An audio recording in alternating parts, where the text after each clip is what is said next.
My fiancée said her abusive ex wouldn't leave her alone. I offered to help. Then I hired a PI and discovered they were planning their wedding and his divorce the whole time. I replaced our wedding slideshow with their secret text messages, and then I, 32 male, still can't believe I'm typing this. Wedding was supposed to be tomorrow. Instead, I'm sitting in my apartment with a beer, watching my ex-fiancée blow up my phone from a number I haven't blocked yet. Met Jenna, 29, 2 years ago at a friend's barbecue. She was everything, smart, funny, gorgeous in that natural way where she didn't even try. We clicked instantly. Moved in together after 8 months. Got engaged 6 months ago. From the start, she told me about Trevor, 31, her psycho ex who couldn't let go. Showed me texts where he'd message her at 2 a.m. calling her baby and saying he missed her. She'd always show me how she'd tell him to stop, that she'd moved on. I felt bad for her, dealing with that harassment. About 4 months ago, the messages got worse. Trevor was apparently showing up at her work parking lot, sending flowers to her office. She was scared, crying in my arms some nights. I wanted to protect her. Told her we should get a restraining order, but she said she didn't want the drama, that he'd eventually give up. I offered to talk to him, man to man. She panicked, said he was dangerous when confronted, had a temper. Begged me not to, so I didn't. Instead, I did something else. My cousin Danny works as a PI, does mostly insurance fraud stuff, but I asked him for a favor. Just wanted to know more about this Trevor guy. If he had a record, history of stalking, anything that might help us build a case if needed. Told him to be discreet. Danny called me 3 weeks later. Bro, you sitting down? Trevor wasn't stalking anyone. Trevor was married, had been for 5 years, had 2 kids, 3 and 1. And according to the surveillance Danny did, Jenna was meeting him twice a week at a hotel during her gym time and book club. I didn't believe it, couldn't. Danny sent me photos, crystal clear, them kissing in the parking garage, holding hands walking into the room, her car there for exactly 2 hours every Tuesday and Thursday. Then Danny sent me the real kicker. He'd done some social media deep diving with his tools. Found Trevor's wife Brittany's private Instagram through mutual connections. She'd posted last month about working through things and choosing forgiveness with cryptic quotes about betrayal. The timeline matched when Jenna said the stalking got worse. I wanted to confront her, scream, throw her stuff out. But I didn't, because Danny wasn't done. There's more, he said. I pulled some public records. Trevor filed for divorce 2 weeks ago, and there's something else weird. He just put an offer on a house. Big one. 4 bedrooms. I knew what I had to do. Played perfect fiancé for 3 more weeks while Danny kept digging. Jenna noticed nothing, too busy texting someone she'd quickly flip her phone from, too busy with her extra wedding planning appointments. Danny worked his magic, got access to some deleted messages through a source he wouldn't name, said, I didn't want to know. The texts were devastating. Can't wait until we can stop hiding, baby. Just 3 more weeks. Feel bad about James, though. He's a good guy, but you deserve someone who can match your energy. The house is perfect, but tub you. Already planning the nursery. Britt took it better than expected. Thinks I'm having midlife crisis, lol. James would die if he knew. He's so trusting it's actually sad. There were hundreds more. Them planning their future. Her picking out furniture for the new house. Him promising to divorce quickly. Her saying she'd keep her ring because it's worth at least $20K and we could use it for the honeymoon. The wedding was in 5 days when I read those. 200 guests. Her whole family flying in. My parents had spent $15K on this. Deposits all paid. Everything perfect for her dream wedding. Except I had a different plan now. Update 1. Sorry for the delay. Been a wild 48 hours. Needed time to process and deal with the fallout. So, the wedding day. I acted completely normal the entire week. Helped with last-minute details. Picked up family from the airport. Smiled through the rehearsal dinner where Jenna's dad made a speech about knowing true love when you see it, while she held my hand and wiped away tears. Trevor was at the rehearsal dinner. Plot twist, he's Jenna's best friend from college. Been in our lives the whole time as the guy who could never see her as more than a friend. His wife Brittany was there too, quiet, watching him with sad eyes. She knew. God, she knew, and was just there. The morning of the wedding, I was calm, eerily calm. My groomsmen kept asking if I was okay. I just said, never better. Jenna looked absolutely stunning. I mean it, the dress, the hair, the makeup, she was glowing, radiant, texting someone while her bridesmaids fussed over her, but glowing. The ceremony went perfectly. She walked down the aisle to our song. Her vows were beautiful, all about trust, partnership, building a future together. I kept mine short, just said I promise to give you exactly what you deserve. She didn't catch the tone. Neither did anyone else. Yet. Reception time, 200 guests, open bar, perfect venue. The coordinator asked about the slideshow. I'd told them I'd handle it personally as a surprise for my bride. Loaded it up on the USB myself. Dinner was served. Speeches started. Her dad went again. The man really loves a microphone. My best man killed it with funny stories. Then it was time for the slideshow. A journey through our love story is what everyone expected. The first 10 photos were normal. Us at various dates, holidays, trips, sweet stuff. Background music playing. People were smiling, awing. Then came slide 11. Screenshot of Trevor's text, "Can't wait to put a baby in you again." Confusion. Murmurs. Slide 12. James is at work, come over. Slide 13. The hotel parking garage photo. Timestamp visible. The room exploded. Jenna's face went from confused to horror white in seconds. She stood up, wobbling in her heels. Turn it off! Turn it off! But it kept going. 50 slides total. Every damning text. Every photo Danny took. The grand finale? A screenshot of the offer Trevor put on the house with a message from Jenna. Can't wait to be your wife for real this time. This time? Yeah. Turns out they dated before Trevor got married. She was the other woman then too, until Brittany got pregnant and Trevor chose his family. Jenna waited. Playing the long game. Jenna tried to run to the AV table, tripped on her dress. Trevor jumped up to help her. His wife Brittany stood up slowly, walked over to him and said loud enough for everyone to hear, "I want a divorce. My lawyer will contact you Monday." Then she walked out with more dignity than anyone deserves to have to muster. The chaos was biblical. Jenna's mom screaming at me. Her dad trying to punch me, dude 60 and missed by a mile. Trevor trying to quietly leave but getting cornered by his own parents who were also guests. I grabbed the mic. Sorry everyone, wedding's off, but please enjoy the open bar, it's already paid for. Walked out, got in my car, drove home. My phone started blowing up before I even hit the highway. 43 missed calls from Jenna. 20 from her mom, texts from everyone. But here's the thing, I wasn't done. Update 2. The entitlement started immediately. First, it was Jenna showing up at my apartment that same night, still in her wedding dress, makeup running down her face, banging on the door at 1 a.m. James, open up, we need to talk. You humiliated me, you destroyed my life. Let that sink in. I humiliated her. I destroyed her life. Building security eventually escorted her out when she wouldn't stop screaming. She actually told them I was abusing her. They reviewed the hallway footage of her alone, screaming at a door, and threatened to call the cops on her. Next morning, the real fun began. Her mom called from Jenna's phone. I'd blocked her entire family, but missed one number. You vindictive little man. How dare you embarrass my daughter like that? She made a mistake. People make mistakes. You had no right to air private matters publicly. I laughed. Actually laughed. Private matters? Like her affair? That private matter? She was confused. Trevor manipulated her. And now you've ruined her reputation. Who's gonna want her now? Sounds like a her problem, not a me problem.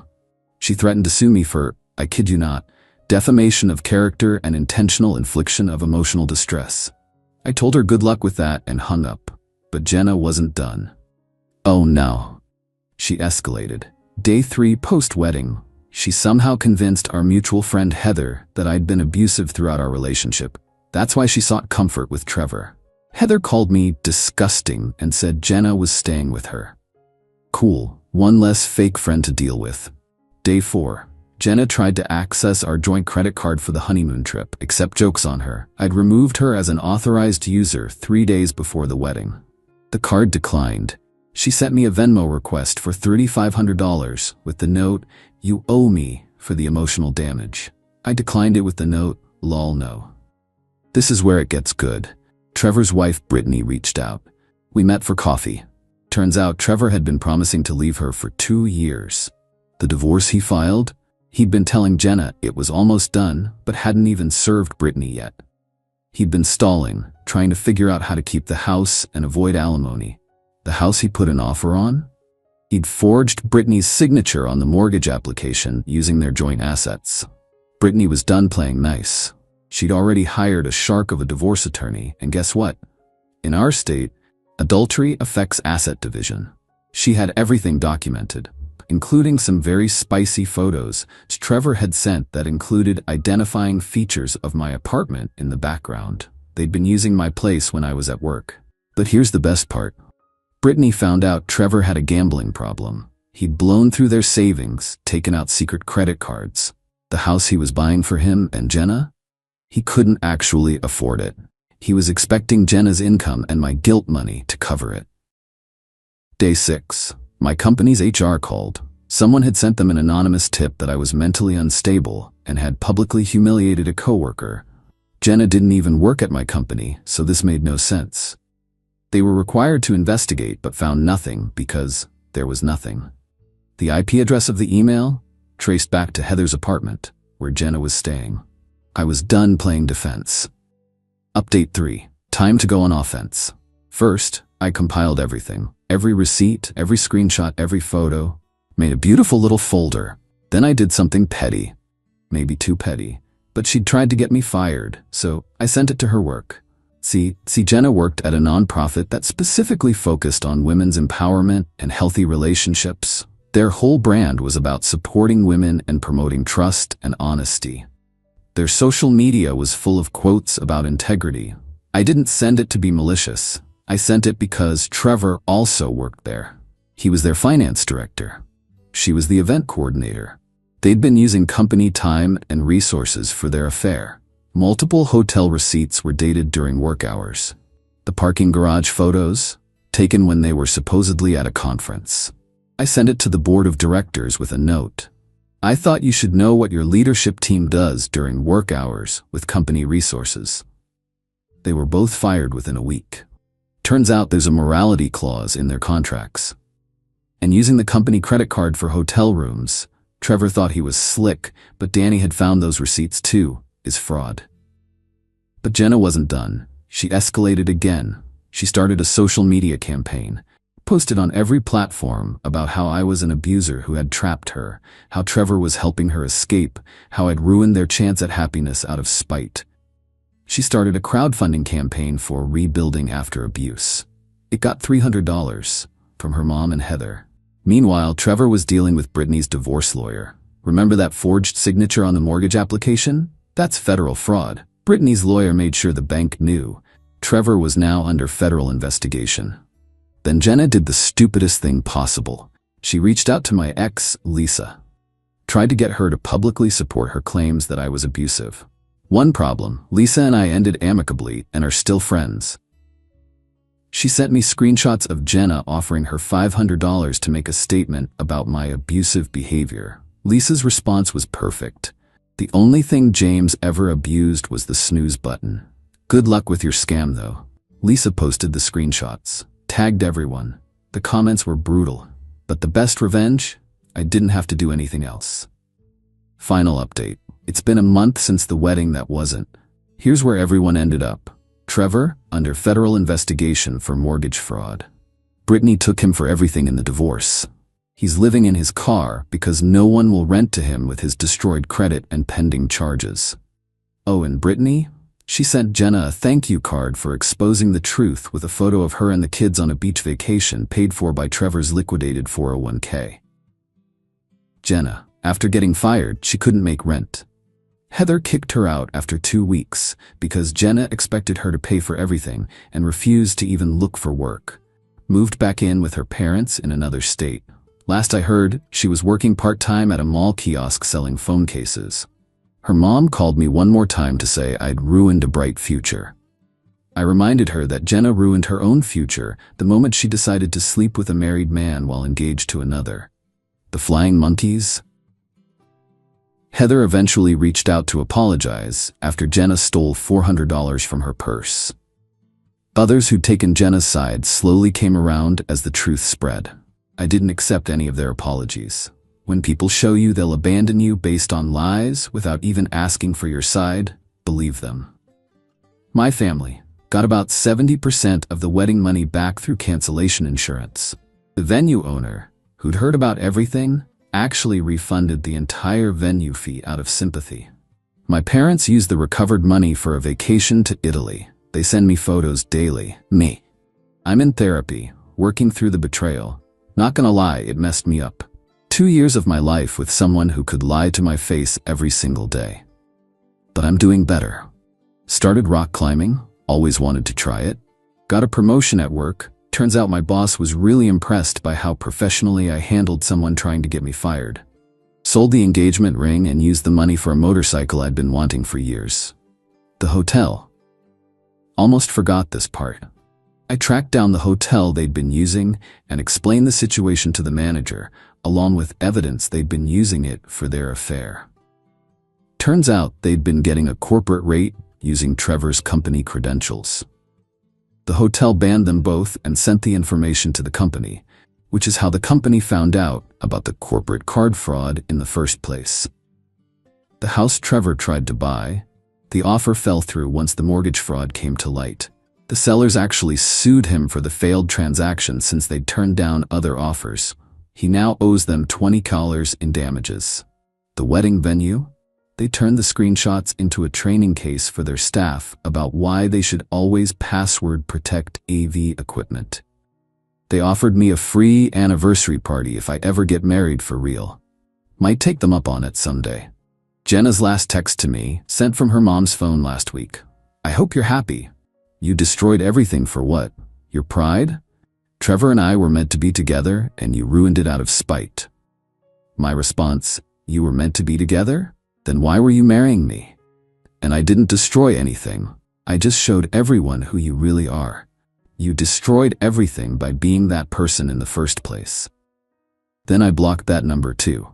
To everyone asking if I regret the public humiliation at the wedding, no, not for a second. She spent 2 years lying to my face. She let my family spend thousands on a wedding she knew was fake. She was actively planning a life with another man while picking out flowers and cake flavors with me. She tried to destroy my career when exposed. She tried to turn my friends against me with lies about abuse.